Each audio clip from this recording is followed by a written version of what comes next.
السلام علیکم ورحمۃ اللہ وبرکاتہ۔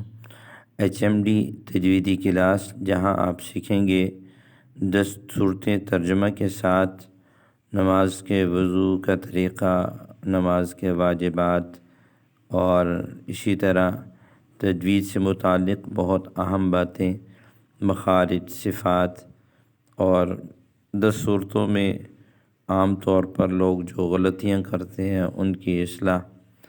آج کے اس سبق میں آپ سیکھیں گے سورہ فاتحہ ترجمہ کے ساتھ اور مختصر تفسیر۔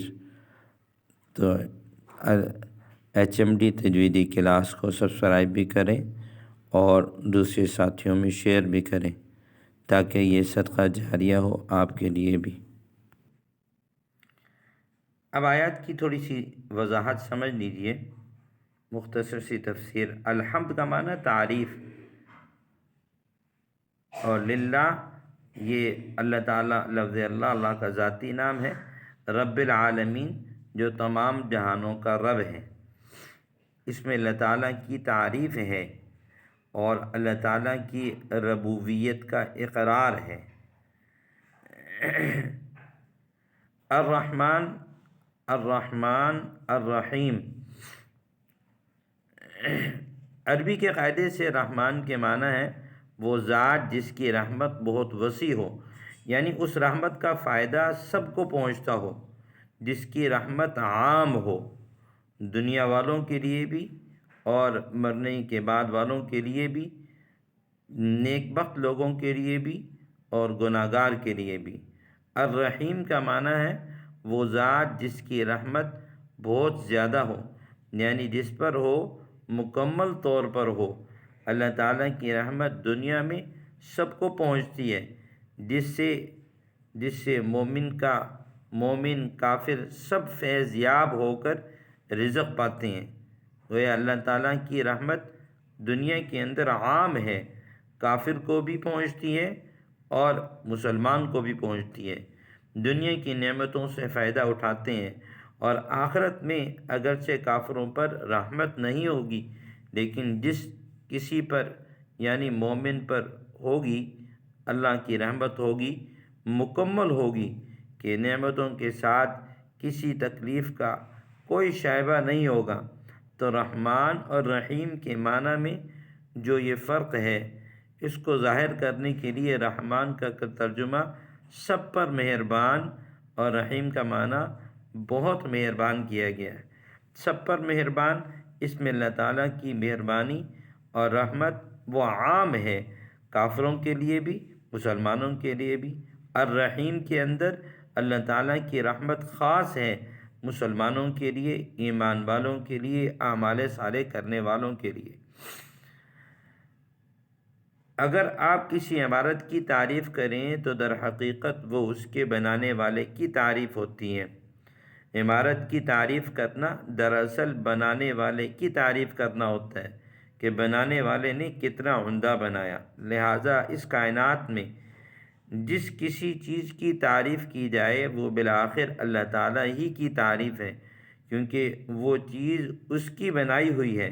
تمام جہانوں کا پروردگار کہہ کر رب العالمین، تمام جہانوں کا پروردگار گویا اس بات کی طرف اشارہ کیا گیا ہے کہ انسانوں کا جہان ہو یا جانوروں کا یا جمادات کا جہان ہو یا نباتات کا، آسمانوں کا جہان ہو یا ستاروں، سیاروں اور فرشتوں کا، سب کی تخلیق اور پرورش اللہ تعالیٰ ہی کا کام ہے، اور ان جہانوں میں جو کوئی چیز قابل تعریف ہے وہ اللہ تعالیٰ کی تخلیق اور شان ربوت کی وجہ سے ہے۔ کوئی جہان ہو، کیونکہ رب العالمین یہ عالم کی جمع ہے، تو عالم کا معنی جہان، تو جمادات کا علیحدہ جہان ہے، جانوروں کا علیحدہ جہان، نباتات کا علیحدہ جہان، آسمانوں کا علیحدہ جہان، ستاروں کا علیحدہ جہان۔ تو جتنی مخلوقات ہیں، ان تمام جہانوں میں جو کوئی قابل تعریف ہے وہ اللہ تعالیٰ کی تخلیق اور شان ربوبیت کی وجہ سے ہے۔ ان چیزوں کے اندر جو بھی قابل تعریف چیز ہے، دراصل وہ حقیقتاً وہ اللہ تعالیٰ ہی کی تخلیق کرتا ہے، تو دراصل وہ اللہ تعالیٰ کی ربوبیت ہی کی تعریف ہے۔ روز جزا کا مالک ہے۔ روز جزا کا معنی مالک یوم الدین، روز جزا کا مالک ہے۔ روز جزا کا مطلب وہ دن جب تمام بندوں کو ان کے دنیا میں کیے ہوئے اعمال کا بدلہ دیا جائے گا۔ یوں تو روز جزا سے پہلے بھی کائنات کی ہر چیز کا اصلی مالک اللہ تعالیٰ ہے، لیکن یہاں خاص طور پر روز جزا کے مالک ہونے کا ذکر اس لیے کیا گیا کہ دنیا میں اللہ تعالیٰ نے ہی انسانوں کو بہت سی چیزوں کا مالک بنایا ہوا ہے۔ یہ ملکیت اگرچہ ناقص اور عارضی ہے، تاہم ظاہری صورت کے لحاظ سے ملکیت ہی ہے، لیکن قیامت کے دن جب جزا و سزا کا مرحلہ آئے گا تو یہ ناقص اور عارضی ملکیتیں بھی ختم ہو جائیں گی۔ آج تو ہر ملک کا علیحدہ بادشاہ اور ہر ملک کا علیحدہ صدر، ہر ملک کا علیحدہ وزیر، یہ بادشاہتیں آج دنیا کے اندر تو ہیں، لیکن کل قیامت والے دن جب اللہ تبارک و تعالیٰ اعلان فرمائیں گے لمن الملک اليوم، آج کے دن کی بادشاہت کس کی ہے، اس دن سب بادشاہت ختم ہو جائیں گی، سب بادشاہتیں ختم ہو جائیں گی، صرف ایک اللہ کی بادشاہت باقی ہوگی۔ قیامت کے دن جب جزا و سزا کا مرحلہ آئے گا تو ناقص اور عارضی ملکیتیں بھی ختم ہو جائیں گی۔ اس وقت ظاہری ملکیت بھی اللہ تعالیٰ کے سوا کسی کی نہیں ہوگی۔ اس لیے فرمایا یوم جزا کا مالک وہ اللہ تبارک و تعالیٰ کی ذات ہے۔ دنیا کے اندر تو آج بہت سے مالک بنے ہوئے ہیں، لیکن کل قیامت والے دن اللہ کے علاوہ اور کوئی بادشاہ نہیں ہوگا۔ غیر المغضوب علیہم ولا الضالین، اس سے پہلے صراط الذین انعمت علیہم، یہاں سے بندوں کو اللہ تعالیٰ سے دعا کرنے کا طریقہ سکھایا جا رہا ہے، اور اسی کے ساتھ یہ واضح کر دیا گیا ہے کہ اللہ تعالیٰ کے سوا کوئی کسی کی عبادت کے لائق نہیں۔ ایاک نعبد و ایاک نستعین، ہم تیری ہی عبادت کرتے ہیں اور تجھ ہی سے مدد مانگتے ہیں۔ نیز ہر کام میں حقیقی مدد اللہ تعالیٰ ہی سے مانگنی چاہیے، کیونکہ صحیح معنی میں کام کرنے والا اس کے علاوہ کوئی نہیں۔ دنیا کے بہت سے کاموں میں بعض اوقات کسی انسان سے جو مدد مانگی جاتی ہے وہ اسے کام بنانے والا سمجھ کر نہیں، بلکہ ایک ظاہری سبب سمجھ کر مانگی جاتی ہیں۔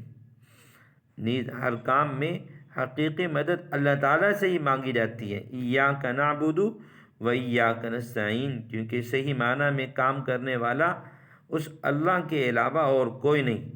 دنیا کے بہت سے کاموں میں بعض اوقات انسان دنیا میں محتاج ہوتا ہے دوسروں کا، لیکن اللہ تبارک و تعالیٰ دنیا کے چلانے میں، بنانے میں کسی کا محتاج نہیں۔ اس لیے مدد مانگی جائے تو اس اللہ سے مانگی جائے، ہر آن ہر گھڑی اس اللہ کی طرف ہی متوجہ ہوا جائے۔ اہدنا الصراط المستقیم، یہاں سے دعا مانگنے کا طریقہ بتایا جا رہا ہے کہ اللہ سے مدد بھی اللہ سے مانگی جائے اور عبادت بھی اسی کی جائے۔ اہدنا الصراط المستقیم، اب یہاں سے اللہ سے دعا کی جا رہی ہے، دعا کا طریقہ بتایا جا رہا ہے کہ اللہ سے سیدھے راستے کی دعا مانگی جائے کہ اللہ ہمیں سیدھے راستے پر چلا۔ کن لوگوں کے راستے پر؟ صراط الذین انعمت علیہم، جن پر اللہ آپ نے انعام کیا، اور وہ انعام یافتہ لوگ کون ہیں؟ صراط الذین انعمت علیہم مع النبیین والصدیقین والشہداء والصالحین وحسن اولئک رفیقا، یہ انعام یافتہ لوگ ہیں۔ مع النبیین، نبی، صدیقین، شہداء، صالحین، ان لوگوں کی رفاقت دنیا میں بھی نصیب فرما اور آخرت میں بھی نصیب فرما۔ اور آخر میں یہ دعا بتائی کہ ان لوگوں کے راستوں سے پناہ مانگی جائے، غیر المغضوب علیہم، جن پر اللہ تعالیٰ کی ناراضگی کا اظہار ہوا، جیسے قوم عاد، قوم سمود، نافرمانی کرنے کی وجہ سے اللہ کی اور اللہ کے نبی کی نافرمانی کی وجہ سے اللہ تعالیٰ کی طرف سے ان کے اوپر عذاب آیا، غیر المغضوب، ناراضگی کا اظہار ہوا، اللہ کا غضب ہوا۔ اسی طرح ان لوگوں کے راستے پر بھی نہ چلا، ولا الضالین، جو راستے سے بھٹک گئے، جس سے مراد پہلی وہ قومیں جو نبیوں کی تابعداری کرتی تھیں اور بعد میں انہوں نے جدا راستہ اختیار کر لیا۔ بعض مفسرین یہ فرماتے ہیں کہ غیر المغضوب سے مراد یہود ہیں اور ولا الضالین سے مراد نصارہ ہیں، جنہوں نے اللہ کے ساتھ عیسیٰ علیہ السلام کو اللہ کا شریک بنا لیا اور راستے سے بھٹک گئے۔ اللہ تبارک و تعالیٰ سے دعا ہے کہ اللہ تبارک و تعالیٰ ہمیں صحیح معنوں میں اللہ تعالیٰ نے جو ہمیں تعلیمات دیں ان تعلیمات پر عمل پیرا ہونے کی توفیق عطا فرمائے، اور ان لوگوں کے راستوں سے بچائے جو راستے سے بھٹک چکے، گمراہ ہو چکے، اور اللہ تعالیٰ کے انعام یافتہ لوگوں کے راستے پر چلنے کی توفیق عطا فرمائے۔ والسلام علیکم ورحمۃ اللہ وبرکاتہ۔ آپ لوگوں سے درخواست ہے HMD تجویدی کلاس سے خود بھی فائدہ اٹھائیے اور دوسرے احباب کو بھی شیئر کیجیے۔ جزاکم اللہ۔ HMD تجویدی کلاس کو سبسکرائب بھی کریں اور دوسروں میں شیئر بھی کریں تاکہ آپ لوگوں کے لیے بھی دنیا اور آخرت میں نفع کا باعث ہو۔ السلام علیکم۔